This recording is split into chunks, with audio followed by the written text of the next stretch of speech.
जी बच्चों अस्सलाम वालेकुम। बेटा आवाज़ आ रही है?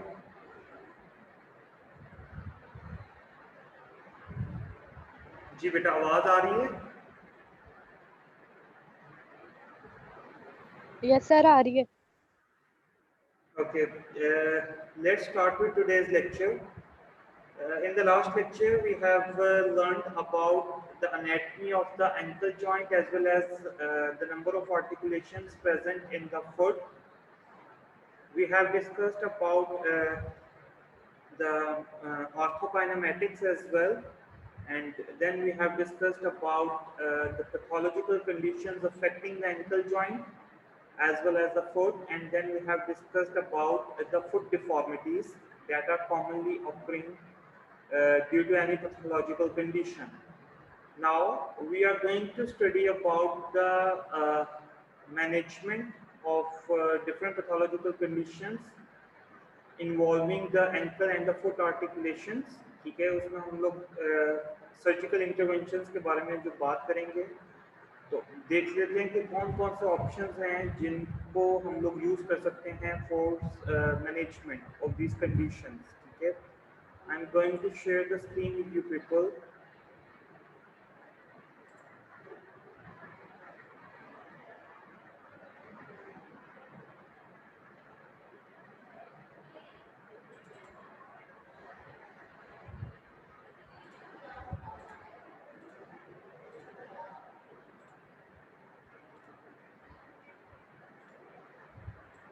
जी बच्चों सबके साथ स्क्रीन शेयर हो रही है?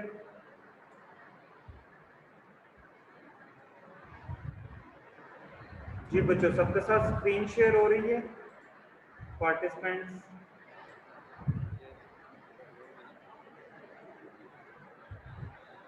जी बच्चों आवाज आ रही है पार्टिसिपेंट्स? जी सर आ जी रही सर है। आ रही है sir. Okay, let's start with the surgical interventions we use for different pathological conditions involving the ankle joint. The first one is the arthroscopic debridement. As we all know that arthroscopic means through an arthroscope, it will be a minimal invasive surgery, and debridement means there will be removal of broken parts of articular cartilage. ठीक है, तो मतलब कहने का क्या है कि ऐसी मिनिमल इन्वेसिव सर्जरी है जिसमें हम आर्थ्रोस्कोपी को यूज करते हुए क्या करते हैं, रिमूव करते हैं जॉइंट कैविटी को from broken parts of the particular cartilage, जो कि एक्चुअली पेन की कॉज बनते हैं या फिर अक्सर रेंज ऑफ मोशन को भी लिमिटेड कर देते हैं और आपकी मूवमेंट को भी लॉक कर देते हैं। ठीक है, the next is the kylectomy. ठीक है, kylectomy is a name given to a surgery which we use to remove the osteophytes. Osteophytes आप सबको पता है bony margins के ऊपर जो outgrowths form होती हैं, उन outgrowths को remove करना हम लोग क्या कहते हैं कि that is kylectomy. ठीक है, the next surgery is the cartilage repair, just like we have discussed the surgical interventions for repair of articular cartilage defects of the knee joint. इसी तरीके से आपके एंकल जॉइंट का जो आर्टिकुलर कार्टिलेज है ankle joint का, that is most commonly repaired with those surgeries as well, with those procedures as well. ठीक है, if there is a need of chondrocyte implantation, we can use that procedure of chondrocyte implantation. If there is a requirement of some transpositions, ठीक है, then we can use osteochondral transplantation as well. ठीक है, या फिर micro fracturing use कर सकते हैं। The next is articular destruction. ठीक है, आप सबको पता है बेटा वेट बेयरिंग जॉइंट्स में जॉइंट स्पेस जो होती है वो बहुत, इन केस अगर डिजेनरेटिव जॉइंट डिजीज स्टार्ट हो गई है तो जॉइंट स्पेस बहुत जल्दी नैरो डाउन होना शुरू हो जाती है, और जितना जॉइंट स्पेस नैरो डाउन होती है उसकी वजह से उतनी ही ज़्यादा मूवमेंट जो है वो फ्रिक्शनफुल हो जाती है। ठीक है, तो फ्रिक्शनफुल मूवमेंट ऑब्वियसली पेन कॉज करती है, रेंज ऑफ मोशन रिस्ट्रिक्ट कर देती है, तो हम आर्टिकुलर डिस्ट्रक्शन भी यूज कर सकते हैं। ठीक है, जैसे हम as a physical therapist friction apply करते हैं इसी तरीके से हम लोग पेशेंट के जो सराउंडिंग जॉइंट के सराउंडिंग में जो भी मसल्स होंगे हम उनको पैरालाइज कर देंगे फॉर द टाइम बीइंग और क्या करेंगे with the mechanical instruments we will provide the traction at the joint cavity, ठीक है, जिससे जॉइंट में स्ट्रेच आएगा, जॉइंट कैप्सूल लूजन होगा और there is a chance in the after the procedure there will be less frictionful movement and movement can become smooth as well. The next one is the soft tissue reconstruction. Soft tissue reconstruction का मतलब क्या है? There is you can say that if there is an inflammatory arthropathy that is going to cause rupture of the tendons or rupture of the synovial membranes, then we can use soft tissue reconstruction or soft tissue reconstructive surgeries in order to repair those ruptures. Okay. And the last one is synovectomy. If there is a rheumatoid arthritis that is going to affect the synovial membrane of the ankle joint, then we are going to excise it and remove it from that joint capsule. Okay, this is what we call synovectomy.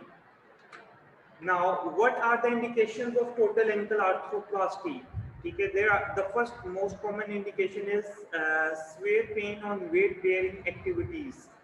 The second indication is older patients having low physical activity, or you can say that older patients with sedentary lifestyle. We can indicate the total ankle arthroplasty among those patients as well. And if there is an advanced arthritis, okay, and both the joints, both the ankle joints are involved, both on the right as well as on the left side. If both the right and left ankle joints are going to be involved as a result of arthritis, then we can opt for total ankle arthroplasty in replacement of arthrodesis. ठीक है, मतलब हम arthrodesis की तरफ नहीं जाएंगे कि फौरन से हम उसके जॉइंट को फ्यूजन में ले जाएं, हम बल्कि एंकल आर्थ्रोप्लास्टी की तरफ जाएंगे. So that is another indication as well. ठीक है बच्चों, यहाँ तक बात की समझ आ गई कि what are the indications of total ankle arthroplasty. There are 3 indications. ठीक है, ओल्डर पेशेंट्स में इंडिकेटेड है, ऐसे पेशेंट्स में जिनमें बायलेटरल आर्थ्रोडिसिस होने के चांसेस हैं, तो हम उनमें भी टोटल एंकल आर्थ्रोप्लास्टी करवाते हैं. जी बेटा, बात भी समझ आ गई है? जी sir. Now, what are the contraindications? There are two types of contraindications. The one is those contraindications that are related to the patients, and there are some contraindications that are related to the surgical procedure as well. So first of all, the contraindications related to the patients are if there is an acute or an active joint infection, ठीक है, active or chronic joint infection of the ankle joint, then it is a contraindicated. Total ankle arthroplasty will be contraindicated during active infection of the ankle joint.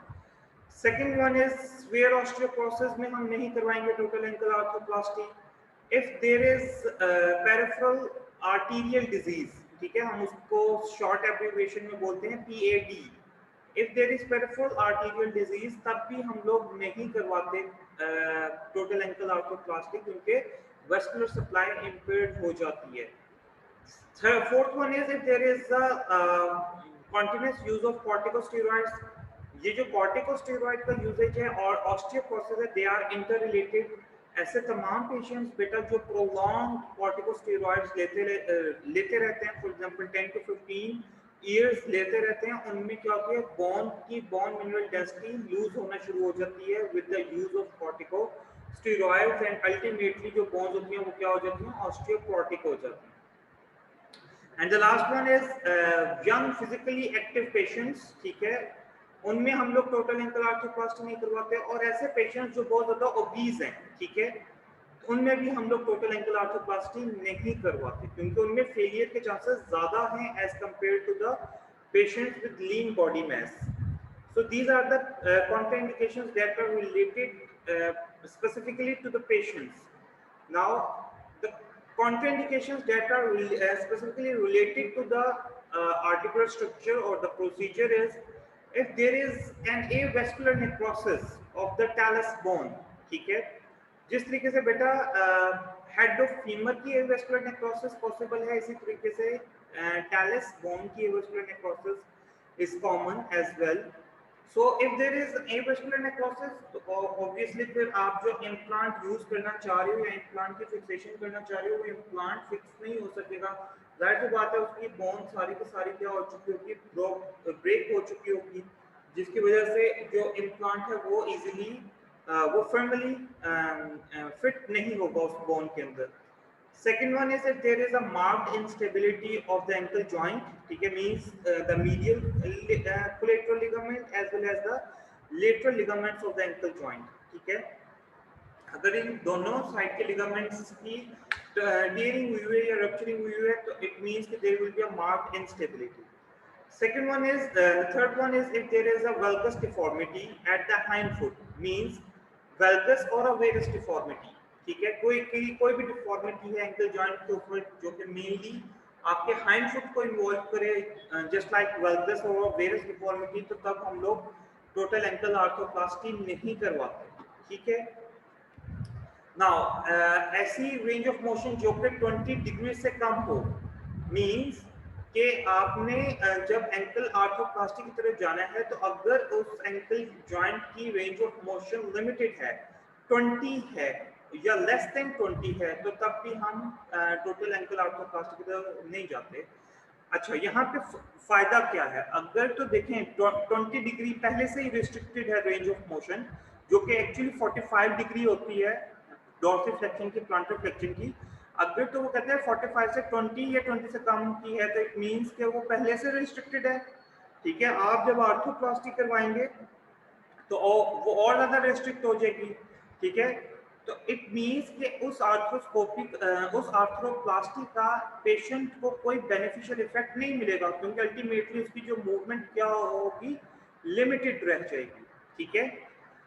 Last one is if there is peripheral neuropathy. आप सबको पता है diabetes mellitus can cause peripheral neuropathy, ठीक है. तो peripheral neuropathy के case में भी हम लोग टोटल एंकल आर्थ्रोप्लास्टी नहीं करवाते. वजह क्या है? क्योंकि अगर तो सेंसेशंस कम हैं तो अल्टीमेटली पेशेंट को ऐसा कोई स्टिमुलस नहीं फील होगा कि उसने अपने एंकल को ड्रॉ करना है या ड्रॉ नहीं करना. मीन्स टू से एक हार्मफुल स्टिमुलस आता है तो पेशेंट उससे जब तक पेशेंट को ये सेंस जाएगी तभी पेशेंट उसको उस जगह से या उस सिचुएशन से अपने एंकल को बाहर निकालेगा, ठीक है, एक पेनफुल स्टिमुलस से या एक हार्मफुल स्टिमुलस से. तो अगर तो पेशेंट की सेंसेशंस ही नहीं होंगी तो अल्टीमेटली उसको इन स्टिमुलस का नहीं पता चलेगा और क्या होगा कि there will be an injury to the ankle joint, to the newly arthroplastic ankle joint, ठीक है. Last one is if there is significant muscular imbalance, ठीक है, between the intrinsic muscles as well as between the extrinsic muscles, ठीक है. If there is a muscular imbalance at the ankle joint, then we do not go for total ankle arthroplasty, ठीक है. So these are the two type of contraindications for total ankle arthroplasty. बेटा यहाँ तक बात की समझ आ गई? Now, what will be the procedure? Procedure बेटा ये है कि हम लोगों ने एक्सटेंसर हालोसस लॉन्गस और टिबियालिस एंटीरियर के दरमियान, this is present on the dorsum of the फोट, ठीक है, हमने एक्सटेंसर हालोसस लॉन्गस और एक्सटेंसर टिबियालिस एंटीरियर के दरमियान एक इंसिजन लेने. उस इंसिजन को देने के बाद हमने एक्सटेंसर रेटिनेकुलम को कट करके कट कर देना, ठीक है. कट करने के बाद हमने जॉइंट कैप्सूल आ जाएगा, जॉइंट कैप्सूल को हमने कट कर देना है. जैसे जॉइंट कैप्सूल हमारे पास आएगा और हम उसको कट करके जॉइंट कैविटी तक जाएंगे तो जॉइंट कैविटी में हम लोगों ने देखना है कि कोई ब्रोकन पार्ट्स तो नहीं प्रेजेंट आर्टिकुलर कार्टिलेज के. अगर तो कोई ब्रोकन पार्ट्स प्रेजेंट हैं तो हमने उनको रिमूव कर देना है, ठीक है. और अगर कोई ऑस्टियोफाइट्स प्रेजेंट है तो हम वो भी रिमूव करेंगे, ठीक है. उसके बाद वो क्या कहते हैं? वो कहते हैं उसके बाद आपको क्या करना है, एक एक्सटर्नल ट्रैक्शन डिवाइस यूज करनी है जो कि हम लोग प्लेस करते हैं ताकि जॉइंट कैविटी में स्पेस डेवलप की जा सके. और जब स्पेस डेवलप होगी तभी टैलस की और टिबियोफेमोरल टिबियोफिब्युलर आर्टिकुलेशन की जो सर्फेसेस हैं वो ओपन अप होंगी, ओपन स्पेस में आएंगी और हम तब भी उसको क्या कर सकेंगे, कट करके वहां पे प्रोस्थेटिक इम्प्लांट इंसर्ट कर सकेंगे। इसलिए इस डिस्ट्रक्शन डिवाइस की जरूरत पड़ेगी। ठीक है, नाउ हम लोग जो भी बोन हमने रिमूव करनी है, अगर दोनों बोन्स रिमूव करनी है तो हम लोगों ने टैलस की आर्टिकुलर सरफेस को भी रिमूव कर देना है, टिबियोफिब्युलर आर्टिकुलर सरफेस को भी हम लोगों ने रिमूव कर देना है। और उसके अलावा वो कहते हैं कि उसके बाद हमने क्या करना है, इम्प्लांट्स को जब इंसर्ट करना है तो as a trial method insert करना है, ताकि किस चीज को हम ट्राई कर सकें कि क्या रेंज ऑफ मोशन पॉसिबल है या नहीं है। अब वो कहते हैं कि रेंज ऑफ मोशन पॉसिबल होनी चाहिए और इतनी पॉसिबल होनी चाहिए कि वो ऑलमोस्ट 5 डिग्री डॉर्सिफ्लेक्शन परफॉर्म कर सके पेशेंट। ठीक है, और वो कहते हैं कि अगर तो आपके पास वेरस या वल्गस डिफॉर्मिटी है, नेक्स्ट जो स्टेप आएगा कि अगर आप देखते हैं कि देयर इज अ वेरस और valgus deformity at the hind foot. ठीक है, मतलब अब आपने तो इम्प्लांट इंसर्ट कर दिया यहाँ पे, लेकिन अभी आपने जो इंसिजन दिए थे मेन उनको क्लोज नहीं किया, अब आपने जॉइंट को तो ठीक कर दिया, हैंडल कर दिया, लेकिन वो कहते हैं कि इसके साथ साथ अगर तो हाइंड फुट में कोई डिफॉर्मिटी है, आप देखते हैं कि जी कोई वल्गस या वेरस डिफॉर्मिटी है, तो आप उसके लिए आर्थ्रोडिसिस यूज करवा सकते हैं। ठीक है, now after the surgery we have to perform bulky compression dressing। ठीक है, जब भी हम posterior splint यूज करते हैं just like ankle foot orthosis, ठीक है, that will keep the foot and the ankle within the range of motion। ठीक है, limited रुकता है, ठीक है, और raised भी करते हैं ताकि आपकी जो joint swelling है, ठीक है, या edema है, वो जल्द से जल्द ठीक हो जाए। ठीक है, so this is the procedure we will use for total ankle arthroplasty। बेटा समझ आ गई है? जी sir. Yes, sir. Now, moving to the next slide is the complications associated with ankle arthroplasty। कहते हैं there are two types of complications। ठीक है, जिस तरीके से contraindications दो किस्म की थी, इसी तरीके से complications जो हैं total ankle arthroplasty की वो भी दो किस्म की हैं। एक वो complication है जो surgical intervention करते हुए कोई second issue create हो जाए। ठीक है, तो that will be called as intraoperative, और एक वो है जो कि after the surgical procedure produce हो सकती हैं। ठीक है, now the intraoperative complications beta very much important। there can be a fracture of medial or the lateral malleolus during insertion of the implant। ठीक है, सबसे पहली कॉम्प्लिकेशन ये है। सेकेंड इंपॉर्टेंट कॉम्प्लिकेशन है कि there will be a malpositioning of the alignment। ठीक है, next is if there is laceration of the posterior tibialis tendon। ठीक है, और sorry during the procedure there is a chance कि ये tibialis posterior का जो टेंडन है वो क्या हो जाए, कट हो जाए। ठीक है, क्योंकि that is very close to the medial malleolus। ठीक है, इस वजह से वो कहते हैं कि इसके tibialis posterior के कट होने के बहुत ज्यादा चांसेस होते हैं।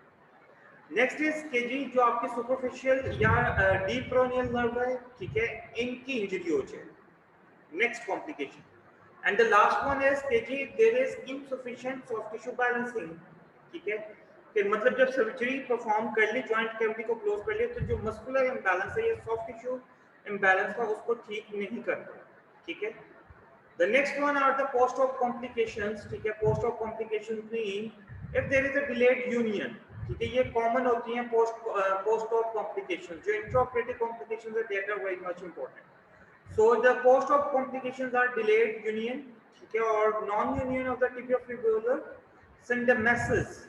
ठीक है, जो टिबिया और फिब्यूला के दरमियान बेटा अल्लाह ताला ने एक शीट रखी हुई होती है। ठीक है, पेरिओस्टियम की, और टिबियोफिब्युलर जो है आपका जो डिस्टल टिबियोफिब्युलर आर्टिकुलेशन है उसको हम लोग सिंडेस्मोसिस जॉइंट बोलते हैं। ठीक है, तो अगर तो वो उसकी यूनियन ना हो सके उस आर्टिकुलेशन की, ठीक है, उस मेम्ब्रेन की, तो तब भी it can result in a complication, means patient को पेन कंटिन्यू रहेगी।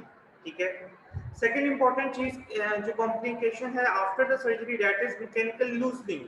ठीक है, और वो कहते हैं मैकेनिकल लूजनिंग यूजुअली जो है वो ज्यादातर टैलर डाउन की होती है। ठीक है, टैलस की होती है।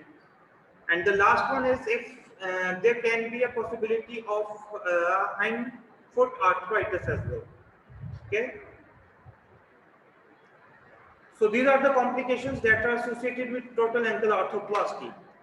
Now, overuse syndromes. Okay. So the first overuse syndrome is all about tendinitis and tenosynovitis.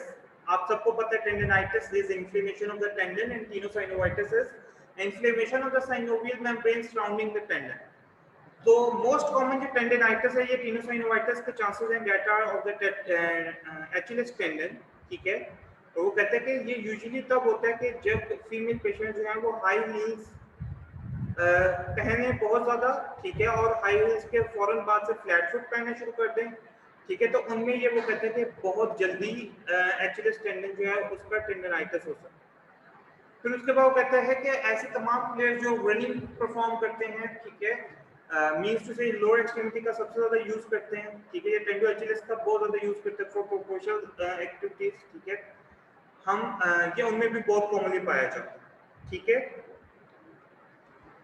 The next one is planter fasciitis. कहते हैं प्लांटर फेशिया एक ऐसा फेशिया है जो कि actually planter aspect of foot के ऊपर प्रेजेंट है, ठीक है। उसके बाद वो कहता है कि ये जो प्लांटर फेशिया है, ठीक है, इसका जो सबसे इम्पोर्टेंट रोल है कि जी ये जितने भी आपके स्ट्रक्चर्स हैं,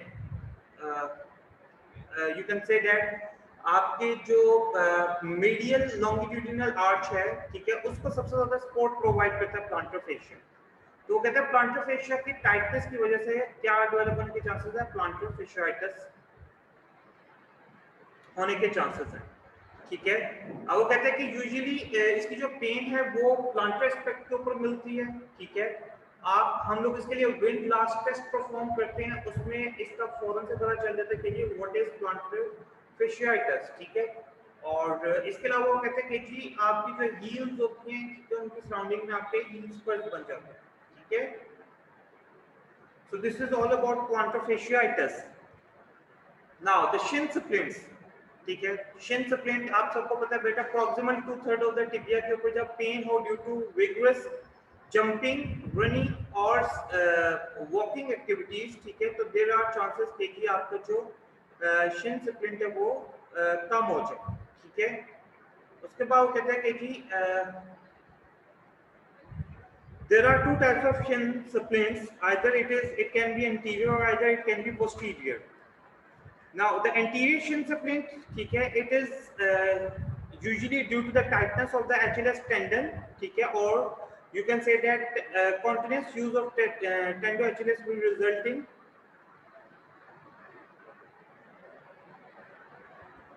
जी बचें, अगर टाइटनेस ओवर एक्टिविटी हो जाए टेंडो एचिलिस की, ठीक है, तो अल्टीमेटली इसकी टाइटनेस स्टार्ट हो जाएगी, और टाइटनेस जब स्टार्ट होती है तो अल्टीमेटली इसमें शिन स्प्लिंट आने के चांसेस होते हैं इसकी टाइटनेस की वजह से। वो कहते हैं जब टेंडो एचिलिस की टाइटनेस होगी तो आपकी डॉर्सिफ्लेक्शन जो है, ठीक है, दैट विल बी लिमिटेड, ठीक है, whether you are going to perform it passively और whether you are going to perform it actively, ठीक है। उसके बाद कहते हैं कि जी इसमें जो टिबियालिस एंटीरियर मसल होता है उसकी वीकनेस बहुत ज्यादा डेवलप हो जाती है, ठीक है, और फुट जो है वो यूजुअली प्रोनेटेड पोजीशन में रहता है, that is the dorsiflexion, everted and abducted foot, ठीक है। प्रोनेशन के बारे में मैं बता चुका हूं आप लोगों को लास्ट लेक्चर में। Now the posterior Shin splint, posterior Shin splint का मतलब ये नहीं है कि पेन पोस्टीरियर साइड के ऊपर हो रही है, पेन सामने टिबिया के ऊपर ही होती है, ठीक है। उसके बाद कहता है कि इसमें जो आपके गैस्ट्रोक्नीमियस मसल्स होते हैं वो यूजुअली टाइट होते हैं, और टिबियालिस पोस्टीरियर मसल जो होते हैं वो जो है टिबियालिस पोस्टीरियर वो क्या हो जाता है, वीक हो जाता है, ठीक है। इसमें भी पेशेंट को कहता है कि पेशेंट को एक्टिव डॉर्सिफ्लेक्शन में पेशेंट को पेन आती है, या फिर ड्यूरिंग एक्टिव मूवमेंट और as well as during the passive movement as well, ठीक है। So that is posterior shin splint. Now the surgical repair we can use for ligaments, ठीक है। So this is the last topic of the ankle joint. बेटा आप सबको पता है कि lateral side ankle sprain usually आप जितने भी participants बैठे हुए हैं, मैं खुद मेरा अपना एक It was an episode when I was almost around 11-year-old or 10-year-old. तो तब ankle sprain मुझे हुआ था, ठीक है. So there are chances of getting an ankle sprain, ठीक है, in any age, ठीक है. और वो कहते हैं कि ये जो ankle sprain है ये हम लोग usually lateral ankle ligaments के लिए हम लोग यूज करते हैं, ठीक है. वो कहते हैं देयर आर 3 प्रोसीजर्स, ठीक है. एक प्रोसीजर है जिसको हम लोग बोलते हैं कि that is an open procedure, ठीक है. और उसमें हम लोग डायरेक्ट अप्रोच यूज करते हैं, means to say that will be an end to end suturing of the two ruptured ends of the ligament, ठीक है. This is called end to end, और इसको हम लोग कहते हैं कि that is a open approach we can use for it, ठीक है. तो सबसे पहले तो आपके पास आ जाता है डायरेक्ट रिपेयर, जो फर्स्ट है, ठीक है. उसमें वो कहते हैं कि जी डायरेक्ट रिपेयर को हम लोग ग्रॉस्टन गोल्ड प्रोसीजर भी बोलते हैं, ठीक है. इसमें सबसे पहले क्या होता है कि हम लोग डायरेक्ट सुचरिंग करते हैं लिगामेंट्स की. कौन से लिगामेंट्स की? एंटीरियर टैलोफिब्युलर लिगामेंट की और कैल्केरियोफिब्युलर लिगामेंट की. उसके बाद वो कहते हैं कि हम लोग इम्प्लाइकेशन करते हैं, या प्लाइकेशन करते हैं, मींस जो सर्फेसेस को स्मूथ किया जाता है वो करते हैं, ठीक है. उसके बाद वो कहते हैं कि जी हम लोग यहाँ तक के रीइंफोर्समेंट भी प्रोवाइड कर सकते हैं. रीइंफोर्समेंट कैसे बेटा? ठीक है, just see here, let's say this is a capsule, ठीक है. ये एक कैप्सूल है, लेट्स से. अब ये लेग्जिटी की वजह से इतना ज्यादा इंस्टेबिलिटी की वजह से इतना ज्यादा बड़ा साइज का हो गया. तो अब वो क्या कहते हैं? वो कहते हैं कि हम इसको डबल लेयर करते हैं, let's say like this. Double layer अगर हम लोग करते हैं तो it will become as shorter, ठीक है. और it will also provide stability to the ankle joint as well, ठीक है. रीइंफोर्स करेगा लिगामेंट्स के फंक्शन को, ठीक है. उनको रिप्लेस नहीं कर रहा, रीइंफोर्स कर रहा है, ठीक है. और लास्ट में अगर तो वो कहता है कि लिगामेंट की एवर्जन फ्रैक्चर हुई है, मींस टू से किसी बोन से लिगामेंट डी अटैच हुआ है, तो हम लोग लिगामेंट को डायरेक्टली बोन के साथ अटैच करते हैं, ठीक है जी. Any question related to this procedure? No, sir. Okay, so next procedure is about reconstruction with augmentation, ठीक है बेटा. जिस तरीके से हम लोग ACL की रिकंस्ट्रक्शन के लिए या ACL को रिकंस्ट्रक्ट करने के लिए डिफरेंट ऑटोग्राफ टिश्यूज यूज कर रहे थे, ठीक है. Bone patellar tendon bone graft use कर रहे थे, ठीक है. तो उसी तरीके से हम लोग यहाँ पर भी रिकंस्ट्रक्शन करवाते हैं विद ऑगमेंटेशन, ठीक है. रिकंस्ट्रक्शन क्या होती है? इसमें हम लोग पेरोनियस ब्रेवियस मसल को निकालते हैं, ठीक है. और पेरोनियस ब्रेवियस मसल को, ठीक है, हम लोग अलाउ करते हैं कि वो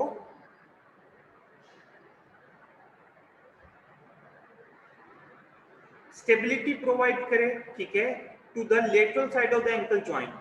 या आप कह सकते हैं कि जी हम लोग यूजुअली पेरोनियस ब्रेवियस मसल को यूज करते हैं, ठीक है. और पेरोनियस ब्रेवियस का जो टेंडन होता है, ठीक है, इसको हम लोग कट करके यूजुअली लेटरल साइड पे एंकल लिगामेंट्स, जहाँ पे लेटरल एंकल लिगामेंट्स है, वहां पर इसको अटैच कर देते हैं above with the bone and below with the bone as well, ताकि जो मूवमेंट है, इन्वर्जन की रेंज ऑफ मोशन है, उसको मिनिमाइज किया जा सके.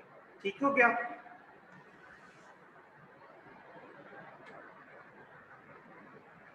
वो कहते हैं रिकंस्ट्रक्शन विद ऑगमेंटेशन जो है ये एक रिवाइज्ड प्रोसीजर है, और ये तब यूज होता है कि जब प्रीवियस जो प्रोसीजर किया वो फेल हो जाए, ठीक है. और ये वो कहते हैं उन तमाम पेशेंट्स में इंडिकेटेड है जिनका जो वेट है वो 200 या 250 पाउंड से ज्यादा हो. उन तमाम पेशेंट्स में it is recommended to perform reconstruction with augmentation, ठीक है. अगर वो कहते हैं कि आपसे जो आपने प्रीवियस ये जो पेरोनियस ब्रेवियस का टेंडन अगर आपने लिया है और आपको बाकी पेरोनियस ब्रेवियस के मसल के अंदर वीकनेस नजर आ रही है, तो फिर आप पेरोनियस ब्रेवियस के मसल के अलावा आप बोन पेटलर टेंडन बोन भी यूज कर सकते हैं, ठीक है. Now the third is the arthroscopic thermally assisted capsular shift. यहाँ हम इसको बोलते हैं कैप्सुलरिफाई, ठीक है. कैप्सुलरिफाई, ठीक है, एक वो सर्जिकल प्रोसीजर है कि जिसमें हम लोग डिफरेंट रेडियो फ्रीक्वेंसी वेव्स, ठीक है, या फिर हम लोग लेजर वेव्स, ठीक है, उनको यूज करके जॉइंट कैप्सूल को श्रिंक करते हैं, ठीक है। जी बच्चों, समझ आ गई है बात की? श्रिंक करने से, रेडियो फ्रीक्वेंसी वेव्स यूज करने से, ठीक है, एक्चुअली होगा क्या कि आपकी जो वेट है, ठीक है, या आप कह लें कि जो एंकल जॉइंट है, ठीक है, जहां पे आपने कैप्सूल को टाइट किया है, ठीक है, वहां पर क्या होगा कि आपकी जो मूवमेंट है that will not be affected as well, ठीक है, but it will become stabilized ankle joint with the help of this procedure. जी बच्चों, any question related to these three procedures?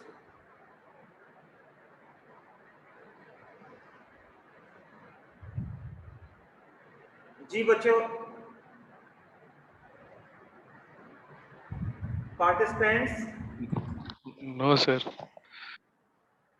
Okay. So this is all about today's lecture. बेटा आप लोगों की ना आज शाम में इंशाल्लाह ताला एक मेकअप क्लास होगी, ठीक है, और आज आप लोगों का खत्म हो जाएगा, ठीक है, कोर्स आउटलाइन आज आप लोगों की खत्म हो जाएगी इंशाल्लाह ताला। तो यूजुअली 6 o'clock के आगे पीछे 6 बजे के करीब करीब, ठीक है, 6 बजे से ±15 या ±15 10-15 मिनट पहले या 10-15 मिनट बाद, ठीक है, इंशाल्लाह ताला हम लोग स्टार्ट करेंगे, ठीक है। सिर्फ एक ही लेक्चर होगा, छोटा सा लेक्चर है, ठीक है, और उसमें हम लोगों ने एक लास्ट टॉपिक पढ़ते हैं थेरापेटिक्स 2 का, ठीक है, और आज आप लोगों का कोर्स आउटलाइन खत्म हो जाएगी, ठीक है बच्चों। सर असाइनमेंट का बता दें सर। असाइनमेंट का क्या बेटा? कामरान बेटा, मैंने असाइनमेंट ईमेल की हुई है सब बच्चों को, आप सबको ईमेल सर वो सर पेशेंट का इशू हो रहा है कि सर पेशेंट ऐसा कोई नहीं मिलता जिसको सर मतलब कि ले आए उसकी पिक्स बनाए एक्सपोज करें। नहीं, जी एक्सपोज किसी को भी नहीं करना मेरे भाई, एक्सपोज किसी को भी नहीं करना। बात सिर्फ ये है कि आप लोगों ने चलते फिरते आपको कहीं पे कोई भी इंडिविजुअल नजर आ जाए, वो पेशेंट है या नहीं है। बेटा यहाँ पे जितने भी आप लोगों के यूएमटी के बस ड्राइवर्स हैं, उन सब में कोई ना कोई पोस्टर डेवलप हुआ हुआ है, ठीक है, आपने उनको उनकी तस्वीर ले लेनी है उस पोस्टर के साथ, ठीक है, सिंपली कोई एक्सरे नहीं करवाना, कुछ और नहीं करवाना। आप लोगों ने अपने घर में, अपने सराउंडिंग में कोई ऐसा इंडिविजुअल हो, ठीक है, पेशेंट की बात नहीं मैं कर रहा, कोई भी इंडिविजुअल हो, ठीक है। Okay sir. Any other question? Sir assignment हमें मेल करनी है या फिर आपको पर्सनली देनी है? बेटा इट्स अप टू यू, अगर आप लोग मेल करना चाहते हैं तो मेल करते हैं, लेकिन अपना सेक्शन और नेम जरूर बेटा मेंशन कीजिएगा। Okay sir. सेक्शन नेम और आईडी, ठीक है। सर आपने मेंशन किया हुआ था कि प्रिंट इट, तो सर हम कैमरा स्कैनर से भी पीडीएफ की फाइल बना के आपको सेंड कर सकते हैं मेल में? कर सकते हैं, नो इशू, ठीक है बच्चों। अल्लाह हाफिज। अल्लाह हाफिज़ सर।